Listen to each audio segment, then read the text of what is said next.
Кешкі асқа не пісірсем екен деп ойланып отырдым да, морозильникті ашып қалсам, ішінде осындай тауықтың құс еті қалған екен. Жақсы енді деп алдым да, осылай тілім деп торадым және осылай тұздадым.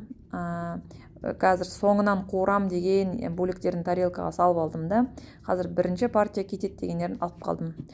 Сөйтіп қарасам, қызанақта қалмаған екен, осындай жартысы қалыпты, соны торадым да, бір-екі тауықтың төс етінің үстіне салдым және сыр, ірімшік, яғни соны турап салып жібердім. Менің қыздарым негізі қызанақпен жақсы көрмейді, сондықтан оларға тек қана ірімшікпен қуырылғаны болады.